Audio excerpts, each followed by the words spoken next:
Dear students, നമ്മളിന്ന് കെമിസ്ട്രിയിലെ രണ്ടാമത്തെ chapter ആയിട്ടുള്ള സ്ട്രക്ചർ ഓഫ് ആറ്റം എന്ന ചാപ്റ്ററാണ് ഡിസ്കസ് ചെയ്യുന്നത്. അതായത് ആറ്റത്തിൻ്റെ സ്ട്രക്ചറിനെ പറ്റിയിട്ടും ആറ്റത്തിനകത്തുള്ള സബ് അറ്റോമിക് പാർട്ടിക്കിൾസിനെ പറ്റിയൊക്കെ പ്രതിപാദിക്കുന്ന ഒരു ചാപ്റ്ററാണിത്. കുറച്ച് ലെങ്തി ആയിട്ടുള്ള ചാപ്റ്ററാണ്. അപ്പോൾ ഇതിനകത്തെ ആദ്യത്തെ പാർട്ടാണ് നമ്മളിന്ന് പഠിച്ചു തുടങ്ങുന്നത്. ആദ്യ ഭാഗത്തിൽ ഉൾപ്പെടുത്തിയിരിക്കുന്നത് 2 ടോപ്പിക്കുകളാണ്. അതായത് ആറ്റംസ് എന്ന് പറഞ്ഞ ടോപ്പിക്കും സബ് അറ്റോമിക് പാർട്ടിക്കിൾസ് എന്ന് പറഞ്ഞ ഭാഗവുമാണ്. അപ്പോൾ നമ്മൾ ഈ 2 ടോപ്പിക്കുകളാണ് ഇന്ന് ഡിസ്കസ് ചെയ്യുന്നത്, ആറ്റംസും സബ് അറ്റോമിക് പാർട്ടിക്കിൾസും. അപ്പോൾ നമുക്ക് ചാപ്റ്ററിലോട്ട് കിടക്കാം. ആദ്യമായി, വാട്ട് ഈസ് ആൻ ആറ്റം? എന്താണ് ഒരു ആറ്റം എന്ന് പറഞ്ഞു കഴിഞ്ഞാൽ, ആറ്റം എന്നുള്ള പേര് എവിടെ നിന്നാണ് ഡിറൈവ് ചെയ്തത്?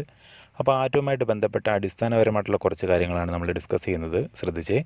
The word atom is derived from the Greek word. ഒരു ഗ്രീക്ക് വേർഡിൽ നിന്നാണ് ആറ്റം എന്ന് പറയുന്ന വാക്ക് ഡിറൈവ് ചെയ്തേക്കുന്നത്. ആ ഗ്രീക്ക് വേർഡ് ഏറ്റോമിയോ അഥവാ അറ്റോമിയോ, അല്ലേ? ഏറ്റോമിയോ, ഇങ്ങനെയാണ് നമ്മൾ പ്രൊനൗൺസ് ചെയ്യുന്നത്. അതിൻ്റെ മീനിങ് എന്താണെന്ന് ചോദിച്ചു കഴിഞ്ഞാൽ അൺകട്ടബിൾ ഓർ നോൺ ഡിവിസിബിൾ. അൺകട്ടബിൾ, ഡിവൈഡ് ചെയ്യാൻ പറ്റാത്തത്, അല്ലേ? അല്ലെങ്കിൽ നോൺ ഡിവിസിബിൾ, ഡിവൈഡ് ചെയ്യാൻ പറ്റാത്തത് എന്നാണ് അറ്റോമിയോ എന്ന് പറയുന്ന വേർഡിൻ്റെ മീനിങ്. ഇതിൽ നിന്നാണ്, ഈ ഗ്രീക്ക് വേർഡിൽ നിന്നാണ് ആറ്റം എന്ന് പറയുന്ന വേർഡ് ഡിറൈവ് ചെയ്തിട്ടുള്ളത്. സോ ജോൺ ഡാൾട്ടൺ ആണ് ആറ്റത്തിനെ പറ്റിയുള്ള കൂടുതൽ ഡിസ്കവറിയൊക്കെ നടത്തിയിട്ടുള്ളത്. John Dalton enunciated matter to be composed of indivisible particles called atoms, അല്ലേ? നമ്മൾ നേരത്തെ കേട്ടിട്ടുണ്ട്. ഡാൾട്ടൻ്റെ ആറ്റോമിക് തിയറിയൊക്കെ നമ്മൾ ചെറിയ ക്ലാസ്സുകളിൽ പഠിച്ചിട്ടുണ്ട്. ചെറിയ ക്ലാസ്സുകളിൽ മാത്രമല്ല, നമ്മുടെ ഫസ്റ്റ് ചാപ്റ്ററിനകത്തും അറ്റോമിക് തിയറിയുടെ പോസ്റ്റിലേറ്റ് നമ്മൾ പഠിക്കുകയുണ്ടായി. സോ ജോൺ ഡാൾട്ടൺ ആണ് ആറ്റത്തിനെ ഡിവൈഡ് ചെയ്യാൻ പറ്റാത്ത പാർട്ടാണെന്ന് പറഞ്ഞത്. അറ്റോമിക് തിയറിക്കകത്തും, ഡാൾട്ടൻ്റെ അറ്റോമിക് തിയറിക്കകത്തും ആറ്റത്തിനെ ഡിവൈഡ് ചെയ്യാൻ പറ്റത്തില്ല എന്ന് തന്നെയാണ് ഡാൾട്ടൺ പറയുന്നത്, അല്ലേ? അപ്പോൾ ഒന്ന് ശ്രദ്ധിച്ചേ. In this unit we start with the experimental observations made by scientist and establish that atoms can be further divided into subatomic particles. അതായത് സയൻറ്റിസ്റ്റുകൾ നടത്തിയ എക്സ്പെരിമെൻറ്റുകളും അതുവഴി ആറ്റത്തിനകത്തുള്ള സബ് അറ്റോമിക് പാർട്ടിക്കിൾസ് ആയിട്ടുള്ള 3 സബ് അറ്റോമിക് പാർട്ടിക്കിൾസ് ആണുള്ളത്. Electrons, protons, neutrons. ഈ 3 പേരെ പറ്റിയിട്ടുള്ള detail ആയിട്ടുള്ള സ്റ്റഡിയാണ് ആദ്യ ഭാഗത്തിൽ ഉൾപ്പെടുത്തിയിരിക്കുന്നത്. അപ്പോൾ നമുക്ക് സബ് അറ്റോമിക് പാർട്ടിക്കിൾസിനെ പറ്റിയിട്ട് ഡീറ്റെയിൽ ആയിട്ട് പഠിക്കാം. അപ്പോൾ ആറ്റത്തിനകത്തുള്ള പ്രധാനപ്പെട്ട 3 സബ് അറ്റോമിക് പാർട്ടിക്കിൾസ് ആണുള്ളത്. Electrons, protons, neutrons. ഇവരുടെ ഡിസ്കവറി നടത്തിയ സയൻറ്റിസ്റ്റുകളുണ്ട്. ആ ഓരോ ഡിസ്കവറിയിലേക്ക് നയിച്ച എക്സ്പെരിമെൻറ്റുകളുണ്ട്. ഈ കാര്യങ്ങളെല്ലാം തന്നെ നമുക്ക് ഡിസ്കസ് ചെയ്യേണ്ടതായിട്ടുണ്ട്. ആദ്യത്തെ ഭാഗമെന്ന് പറയുന്നത് സബ് അറ്റോമിക് പാർട്ടിക്കിൾസിലെ ഡിസ്കവറി ഓഫ് ഇലക്ട്രോൺ ആണ്. Discovery of electron. നമുക്കറിയാം, ഇലക്ട്രോൺസിൻ്റെ ഡിസ്കവറി നടത്തിയ സയൻറ്റിസ്റ്റിൻ്റെ പേര് നമ്മൾ പഠിച്ചിട്ടുണ്ട്, അല്ലേ? J Thomson. ജെ തോംസൻ്റെ ചിത്രമാണ് നൽകിയിരിക്കുന്നത്. സോ ഒന്ന് ശ്രദ്ധിച്ച്. Electrons was discovered by J Thomson by cathode ray discharge tube experiment. So J Thomson ഇലക്ട്രോണുകളെ ഡിസ്കവർ ചെയ്യുന്നതിന് വേണ്ടിയിട്ട് യൂസ് ചെയ്ത എക്സ്പെരിമെൻറ്റിൻ്റെ പേരാണ് പറഞ്ഞിട്ടുള്ളത് കാഥോഡ് റേ ട്യൂബ് എക്സ്പെരിമെൻറ്റ്, അല്ലെങ്കിൽ correct name cathode ray discharge tube experiment. അപ്പോൾ എന്താണ് ഇതിൻ്റെ അറേഞ്ച്മെൻറ്റ് എന്നൊക്കെ നമുക്ക് നോക്കാം. This is the arrangement of cathode ray tube experiment, അല്ലെങ്കിൽ cathode ray discharge tube experiment. അപ്പോൾ ഇതിനകത്ത് എന്തൊക്കെ കൊടുത്തിട്ടുണ്ട്, അല്ലെങ്കിൽ ഇതിൻ്റെ കൺസ്ട്രക്ഷൻ എങ്ങനെയൊക്കെയാണെന്ന് നമുക്ക് നോക്കാം. ശ്രദ്ധിച്ചേ. A cathode ray tube is made of glass containing 2 thin pieces of metal sealed in it, അല്ലെങ്കിൽ ഇലക്ട്രോഡ്സ്. അതായത് ഒരു ഗ്ലാസ് കൊണ്ടുള്ള ഒരു ട്യൂബാണ്. അതിനകത്തൊരു വാക്വം പമ്പ് കണക്ട് ചെയ്തിട്ടുണ്ട്. കാരണം ഇതിനകത്ത് നിറച്ചിട്ടുള്ള ഗ്യാസിൻ്റെ പ്രഷർ മെയിൻറ്റെയിൻ ചെയ്യുന്നതിന് വേണ്ടിയിട്ട്. The electrical discharge through the gases could be observed only at very low pressure and very high voltages. അതായത് ഡിസ്ചാർജ് ട്യൂബിലെ ഇലക്ട്രിക്കൽ ഡിസ്ചാർജ് ഒബ്സർവ് ചെയ്യണമെന്നുണ്ടെങ്കിൽ അവിടുത്തെ കണ്ടീഷൻ എന്ന് പറയുന്നത് ലോ പ്രഷർ ആയിരിക്കണം, അതുപോലെ ഹൈ വോൾട്ടേജ് ആയിരിക്കണം.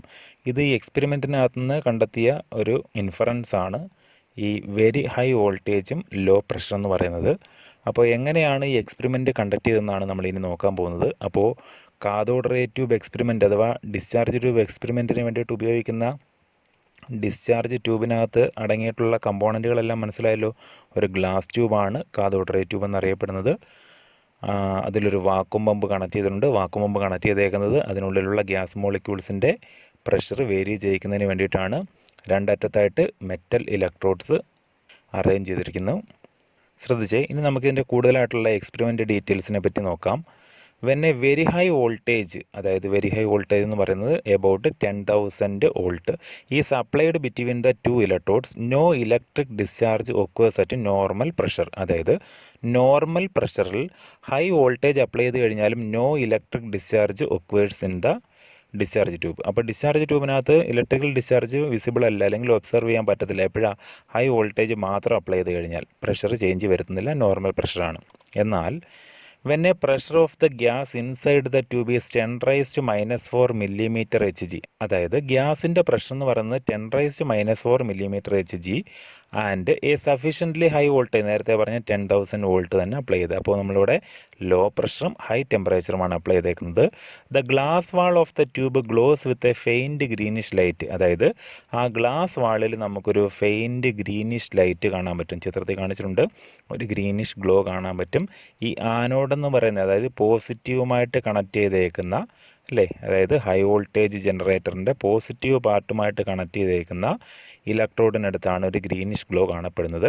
അപ്പോൾ ഇതാണ് നമുക്ക് കിട്ടിയ ഒരു ഒബ്സർവേഷൻ. ശ്രദ്ധിച്ച്, further investigation reveals that the greenish light is due to the bombardment of the walls of the tube by rays originating from the cathode. അതായത് കാഥോഡ് നെഗറ്റീവ് ഇലക്ട്രോഡിൽ നിന്ന് ഒറിജിനേറ്റ് ചെയ്ത് വരുന്ന ഏതോ റേസ് ഇവിടെ വന്ന് ബൊമ്പാഡ് ചെയ്യുക മീൻസ് കൊളൈഡ് ചെയ്യുക എന്നർത്ഥം. അതായത് ഈ വാൾസിൽ വന്ന് കൊളൈഡ് ചെയ്യുന്നതിൻ്റെ ഫലമായിട്ടാണ് ഈ ഗ്രീനിഷ് ഗ്ലോ ഉണ്ടാവാനുള്ള കാരണം.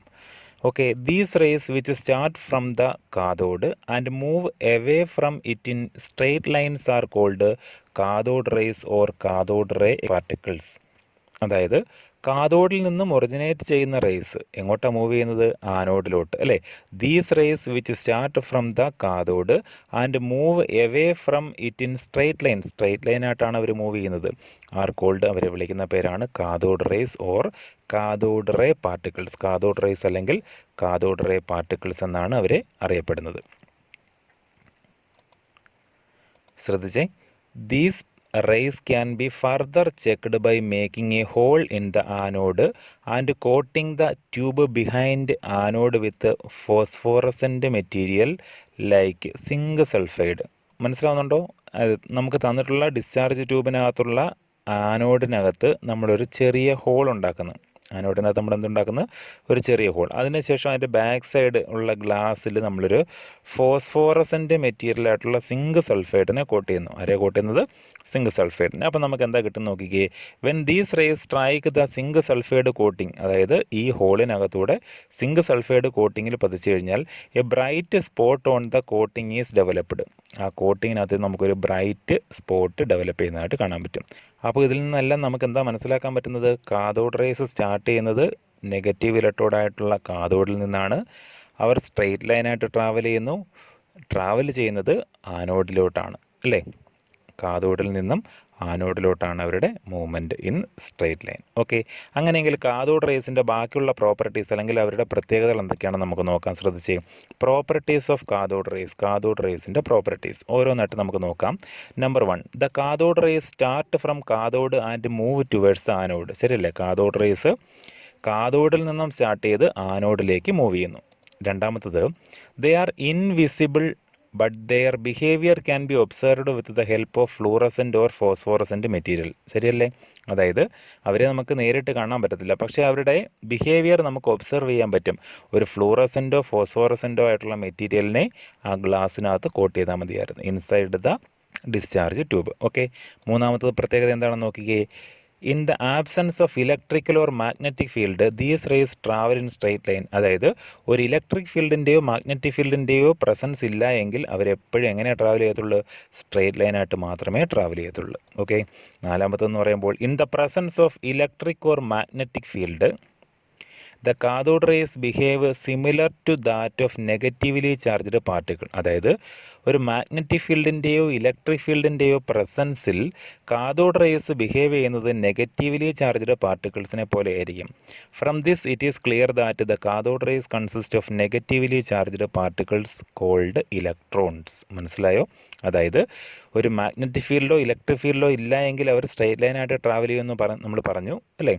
ഇനി ഒരു മാഗ്നറ്റിക് ഫീൽഡിൻ്റെയോ ഇലക്ട്രിക് ഫീൽഡിൻ്റെയോ പ്രസൻസിൽ കാഥോഡ് റേസ് പാസ് ചെയ്ത് കഴിഞ്ഞാൽ അവർ നെഗറ്റീവ്ലി ചാർജ്ഡ് പാർട്ടിക്കിൾ എന്താണോ ബിഹേവ് ചെയ്യുന്നത് അതേ ബിഹേവിയർ തന്നെയാണ് ആര് കാണിക്കുന്നത്? Cathode rays. അതിൽ നിന്ന് നമുക്ക് എന്ത് മനസ്സിലാക്കാം? നമ്മുടെ കാഥോഡ് റേസിൻ്റെ ചാർജ് നെഗറ്റീവായിരിക്കും. സോ അവരെ വിളിക്കുന്ന പേരാണ് നമുക്ക് ഇലക്ട്രോൺസ് എന്ന് വിളിക്കാം. എന്താ വിളിക്കുന്നത്?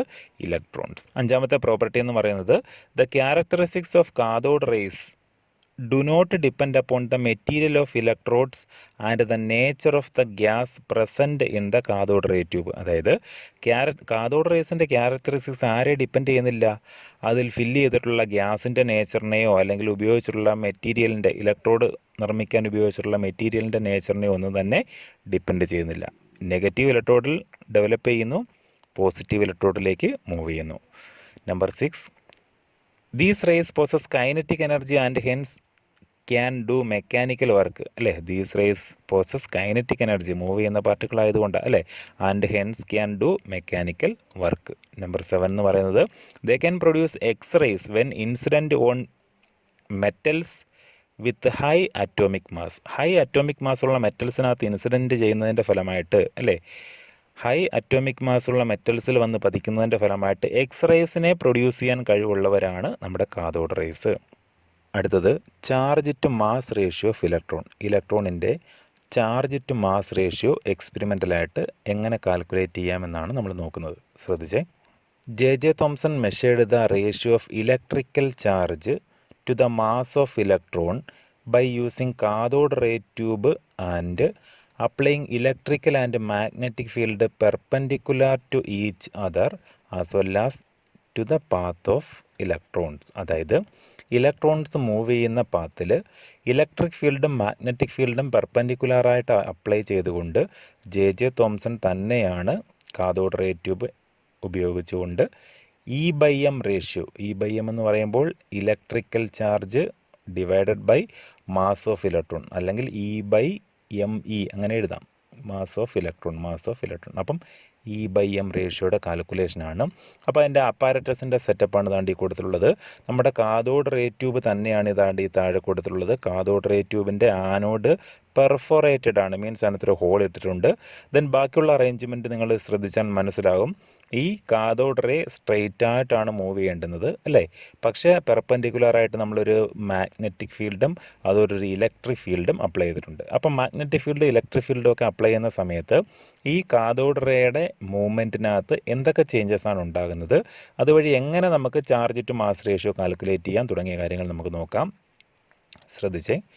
In the absence of electric or magnetic field the cathode rays hit the screen at point B. അതായത് നമ്മൾ ഇലക്ട്രിക് ഫീൽഡോ അല്ലെങ്കിൽ മാഗ്നറ്റിക് ഫീൽഡോ കൊടുക്കുന്നില്ല എന്നുണ്ടെങ്കിൽ സ്ട്രെയിറ്റ് ലൈനായിട്ട് ട്രാവൽ ചെയ്യുന്ന കാഥോഡ് റേ എവിടെ ചെന്നായിരിക്കും ഹിറ്റ് ചെയ്യുന്നത്? ബി എന്ന് പറയുന്ന പോയിന്റിനകത്ത് അല്ലേ? ബി എന്ന് പറയുന്ന പോയിന്റിൽ.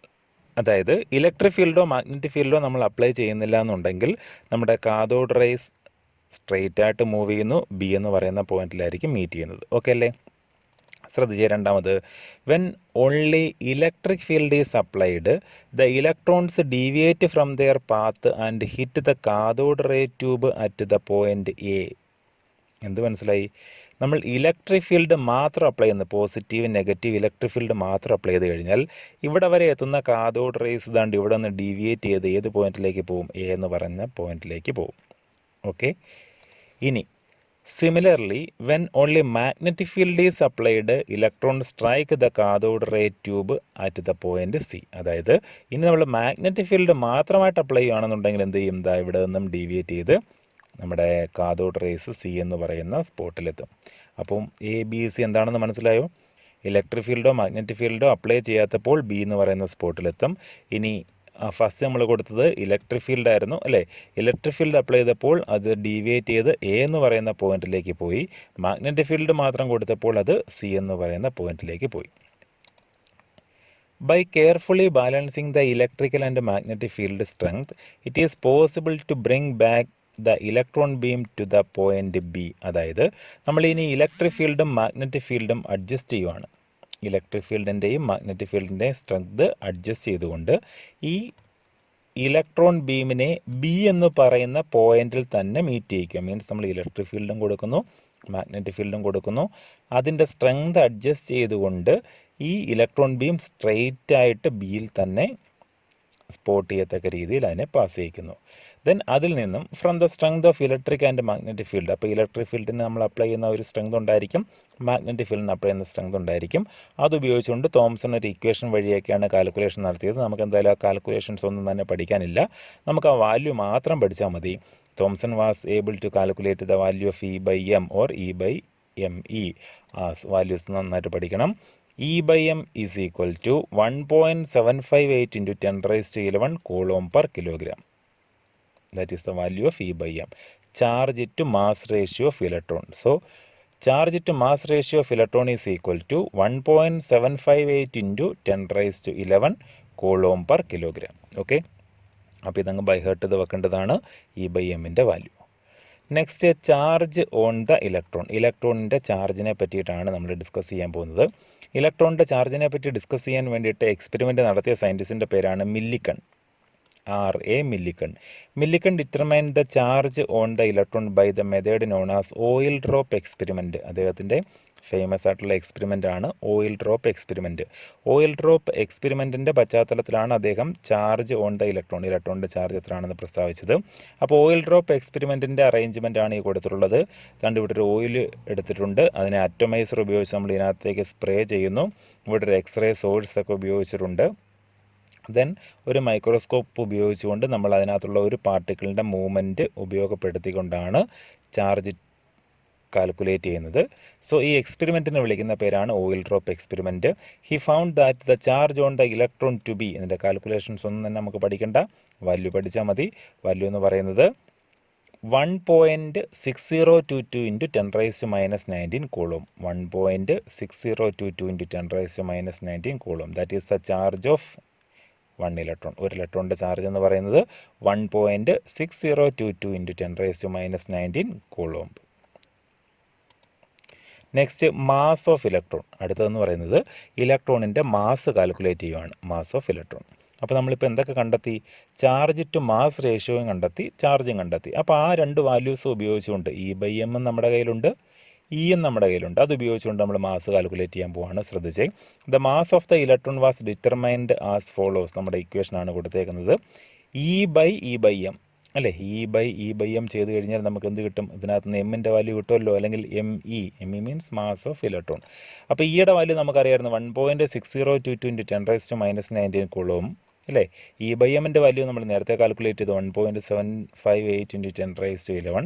സോ ഇത് സിംപ്ലിഫൈ ചെയ്യുമ്പോൾ നമുക്ക് വാല്യൂ കിട്ടും. എത്ര കിട്ടും നോക്കിക്കേ, 9.1 into 10 raised to minus 31 kilogram. 9.1 into 10 raised to minus 31 kilogram is the value of mass of 1 electron. അപ്പോൾ എന്തൊക്കെ കാര്യങ്ങൾ നമ്മൾ മനസ്സിലാക്കി? ഇ ബൈ എം ആണ് നമ്മൾ ആദ്യം പഠിച്ചത് അല്ലേ. E by M means charge to mass ratio. What is the value of E by M? 1.758 into 10 raised to 11 അല്ലേ. രണ്ടാമതായിട്ട് നമ്മൾ നോക്കിയത് ചാർജ് ആയിരുന്നു, ഇ അല്ലേ. ചാർജ് എന്ന് പറയുന്നത് 1.6022 into 10 raised to minus 19 coulomb അല്ലേ. ദെൻ ഇപ്പോൾ നമുക്ക് കിട്ടിയതെന്ന് പറയുന്നത് മാസാണ്. മാസ് എന്ന് പറയുന്നത് 9.1 into 10 raised to minus 31 kilogram. അപ്പം ഇലക്ട്രോണിൻ്റെ ഡിസ്കവറിക്ക് വേണ്ടിയിട്ട് ഉപയോഗിച്ച എക്സ്പെരിമെൻറ്റിൻ്റെ പേരാണ് cathode ray tube experiment. Then അതിൽ നിന്നും ഇലക്ട്രോണുകൾ എന്താണെന്ന് കണ്ടെത്തി അല്ലേ. ഇലക്ട്രോണിൻ്റെ ചാർജ് ടു മാസ് റേഷ്യോ, ഇലക്ട്രോണിൻ്റെ മാസ് കാൽക്കുലേറ്റ് ചെയ്തു. നെക്സ്റ്റ് എന്ന് പറയുന്നത് ഡിസ്കവറി ഓഫ് പ്രോട്ടോണിൻ്റെ ഡിസ്കവറിയെ പറ്റിയിട്ടാണ് നമ്മൾ പഠിക്കാൻ പോകുന്നത്. പ്രോട്ടോണിൻ്റെ ഡിസ്കവറി നടത്തുന്നതിന് വേണ്ടിയിട്ട് നമ്മൾ ഉപയോഗിക്കുന്നത് നേരത്തെ ഉപയോഗിച്ച കാഥോഡ് റേ ട്യൂബ് തന്നെയാണ് അല്ലേ, അല്ലെങ്കിൽ ഡിസ്ചാർജ് ട്യൂബ് തന്നെയാണ്. അപ്പോൾ അതിനകത്ത് ചെറിയൊരു അറേഞ്ച്മെൻറ്റിൽ വ്യത്യാസങ്ങളൊക്കെ നമ്മൾ വരുത്തുന്നുണ്ട്. ഡീറ്റെയിൽ ആയിട്ട് നമുക്ക് നോക്കാം. എക്സ്പെരിമെൻറ്റ് നടത്തിയ സയൻറ്റിസ്റ്റിൻ്റെ പേരാണ് ഗോൾഡ്സ്റ്റെയിൻ. ഈ Goldstein modified the discharge tube experiment by perforated cathode. അതായത് പെർഫോറേറ്റഡ് കാഥോഡാണ് അദ്ദേഹം ഉപയോഗിച്ചത്. പെർഫോറേറ്റഡ് മീൻസ് കാഥോഡിനകത്ത് ഹോളുകളുള്ളതായിരിക്കും. ഓക്കെ, സ്മാൾ ഹോൾസ് ഇട്ട കാഥോഡിനെ വിളിക്കുന്ന പേരാണ് perforated cathode. Then after evacuating the tube and on applying high voltage, he found that some rays were emitting behind the cathode and move in the opposite direction of the cathode rays. അതായത് cathode raise move ചെയ്ത ഡയറക്ഷൻ്റെ opposite ആയിട്ട് അല്ലേ, cathode rays move ചെയ്ത ഇതിപ്പം anode, ഇത് perforated ആയിട്ടുള്ള cathode അല്ലേ. Cathode rays move ചെയ്തത് ഇവിടെ നിന്ന് അങ്ങോട്ടല്ലായിരുന്നു, കാഥോഡിൽ നിന്നും ആനോഡിലോട്ടായിരുന്നു. പക്ഷേ നമ്മളവിടെ എന്താ ചെയ്തതെന്ന് നോക്കിക്കേ. After evacuating the tube and on applying high voltage, tube evacuation നടത്തിയതിന് ശേഷം ഹൈ വോൾട്ടേജ് അപ്ലൈ ചെയ്തപ്പോഴെന്ത് സംഭവിച്ചു, നമ്മുടെ ആനോഡിൽ നിന്നും എന്തോ റേസ് ട്രാവൽ ചെയ്ത് കാഥോഡിലോട്ട് മൂവ് ചെയ്യുന്നത് പോലെ തോന്നി. അതായത് കാഥോഡ് റേസിന് സിമിലർ ആയിട്ടുള്ള ചില റേസ് ഓപ്പോസിറ്റ് ഡയറക്ഷനിൽ മൂവ് ചെയ്യുന്നതായിട്ട് തോന്നി. These rays deflect to the negative plate of electric field. അതെങ്ങോട്ടാണ് മൂവ് ചെയ്തത്, നെഗറ്റീവ് പ്ലേറ്റിന് സമീപത്തേക്കാണ് മൂവ് ചെയ്തത്. So they carry positive charge and were called anode rays or canal rays അല്ലേ. സോ അവരുടെ ചാർജ് എന്താണെന്ന് നമുക്ക് മനസ്സിലാക്കാം. നെഗറ്റീവ് ഇലക്ട്രോഡിന് സമീപത്തേക്കാണ് അവർ മൂവ് ചെയ്തത്, അതുകൊണ്ട് അവർക്ക് ചാർജ് എന്തായിരിക്കും എന്ന് മനസ്സിലാക്കാം, പോസിറ്റീവ് ചാർജാണ്. അവരെ അറിയപ്പെടുന്ന പേര് ആനോഡിൽ നിന്നും ഒറിജിനേറ്റ് ചെയ്തുകൊണ്ട് നമ്മൾ ഏത് പേരിട്ട് വിളിക്കാം, anode rays, or they are known as canal rays. എന്താ വിളിക്കുന്ന പേര്, കനാൽ റേസ്. അങ്ങനെയെങ്കിൽ നമുക്ക് ആനോഡ് റേസിൻ്റെ അല്ലെങ്കിൽ കനാൽ റേസിൻ്റെ പ്രോപ്പർട്ടീസ് എന്തൊക്കെയാണെന്ന് നോക്കാം. Properties of canal rays. ഒന്നാമത്തെ പ്രോപ്പർട്ടി എന്ന് പറയുന്നത് they depend on the nature of gas present in the cathode ray tube. അതായത് കാഥോഡ് റേ ട്യൂബിനകത്ത് ഉൾപ്പെടുത്തിയിട്ടുള്ള ഗ്യാസിൻ്റെ നേച്ചറിനെ ആര് ഡിപ്പെൻഡ് ചെയ്യും, നമ്മുടെ കനാൽ റേസ് ഡിപ്പെൻഡ് ചെയ്യും. They are positively charged gaseous ions. അവരെങ്ങനെയുള്ളവരായിരിക്കും, പോസിറ്റീവ്ലി ചാർജ്ഡ് ഗേഷ്യസ് അയോൺസ് ആയിരിക്കും. പോസിറ്റീവ്ലി ചാർജ്ഡ് ഗേഷ്യസ് അയോൺ ആണ് depend upon the nature of the gas present. Then number 2, the charge to mass ratio of these particles depend on the nature of the gas. അതായത് ഇതിൻ്റെ charge to mass റേഷ്യോയും ആരെ depend ചെയ്തിരിക്കുന്നു, nature of the ഗ്യാസിനെ depend ചെയ്തിരിക്കുന്നു. അപ്പോൾ ഇവിടെ എല്ലാം nature of the ഗ്യാസിനെ ഡിപ്പെൻഡ് ചെയ്യും. പക്ഷേ ഇലക്ട്രോണിൻ്റെ ഡിസ്കവറിക്കകത്ത് നേച്ചർ ഓഫ് ദ ഗ്യാസിനെ ഡിപ്പെൻഡ് ചെയ്യുന്നില്ലായിരുന്നു. ദെൻ മൂന്നാമത് നോക്കിക്കേ. Sum of the positively charged particles carry a multiple of fundamental unit of electric charge. അതായത് sum of the positively charged particles carry a multiple of fundamental unit of electric charge. Then നാലാമത്തെന്ന് പറയുന്നത് the behaviour of these particles in the magnetic or electric field is opposite to the cathode rays. അതായത് cathode rays electric ഫീൽഡിലും magnetic ഫീൽഡിലും എങ്ങനെയാണോ observe ചെയ്യുന്നത് അല്ലെങ്കിൽ എങ്ങനെയാണോ behave ചെയ്യുന്നത്, അതിൻ്റെ ഓപ്പോസിറ്റ് ആയിരിക്കും ആര് ബിഹേവ് ചെയ്യുന്നത്, നമ്മുടെ കനാൽ റേസ് ബിഹേവ് ചെയ്യുന്നത്. Number 5, they can produce heating effect and can do mechanical work. Heating effect produce ചെയ്യാനുള്ള കഴിവുണ്ട്, അതുപോലെ തന്നെ they can do mechanical work. Then number 6, they are invisible and can be observed with the help of fluorescent or phosphorescent material. നേരത്തെ പറഞ്ഞതുപോലെ തന്നെ fluorescent അല്ലെങ്കിൽ ഫോസ്ഫോറസെൻ്റ് മെറ്റീരിയലിൻ്റെ പ്രസൻസിലാണ് നമുക്ക് ഇവരെയും ഒബ്സർവ് ചെയ്യാൻ കഴിയുന്നത്. They are invisible. The smallest and lightest positive ion was obtained from hydrogen and was called proton. അതായത് നേച്ചർ ഓഫ് ദ ഗ്യാസിനെ ഡിപ്പെൻഡ് ചെയ്യുന്നു എന്ന് നമ്മൾ പറയുകയുണ്ടായി അല്ലേ.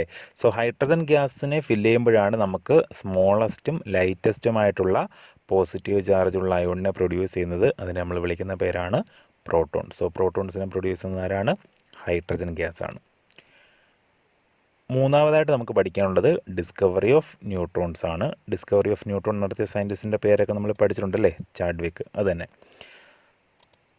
So neutrons was discovered by Chadwick by bombarding a thin sheet of beryllium by alpha particle. അതായത് alpha പാർട്ടിക്കിൾസിനെ beryllium ഷീറ്റിനകത്ത്, ഒരു thin sheet of ബെറിലിയത്തിനകത്ത് bombard ചെയ്യുക മീൻസ് കൊളൈഡ് ചെയ്യിപ്പിച്ചാണ് നമ്മുടെ ചാഡ്വിക്ക് ന്യൂട്രോൺസിൻ്റെ ഡിസ്കവറി നടത്തിയത്. അതിൻ്റെ ഇക്വേഷനാണ് നമുക്ക് പഠിക്കാനുള്ളത്. ബെറിലിയത്തിൻ്റെ അറ്റോം നമ്പർ 4 ആണ്, മാസ് നമ്പർ 9 ആണ്. ഒരു ഹീലിയം ആറ്റത്തിന് സമാനമാണ് നമ്മുടെ ആൽഫ പാർട്ടിക്കിൾ, അതുകൊണ്ടാണ് നമ്മൾ He2 4 എന്ന് റെപ്രസെൻ്റ് ചെയ്തിട്ടുള്ളത്. സോ ഇവർ ബൊമ്പാർഡ് ചെയ്യുന്നതിൻ്റെ ഫലമായിട്ട് നമുക്ക് ഒരു കാർബൺ ആറ്റവും കിട്ടും, അതുപോലെ ഒരു ന്യൂട്രോണും പ്രൊഡ്യൂസ് ചെയ്യും. Okay, then they are electrically neutral particles having mass slightly greater than that of proton. അതായത് പ്രോട്ടോണിനെക്കാട്ടിലും അല്പം മാസ് കൂടുതലുള്ള ഇലക്ട്രിക്കലി ന്യൂട്രൽ പാർട്ടിക്കിൾസ് ആണ് ആരെന്നറിയപ്പെടുന്നത്, ന്യൂട്രോൺസ് അറിയപ്പെടുന്നത്. സോ ന്യൂട്രോൺസിനെ റെപ്രസെൻ്റ് ചെയ്യാൻ വേണ്ടി നമ്മൾ N01 എന്ന് റെപ്രസെൻ്റ് ചെയ്യും. N01 അറ്റോമിക് നമ്പർ 0 ആണ്, മാസ് നമ്പർ 1 ആണ്. ഓക്കെ, അപ്പം നമ്മൾ 3 പേരുടെ ഡിസ്കവറിയും പഠിച്ചു കഴിഞ്ഞു. Discovery of electron, discovery of proton and discovery of neutron.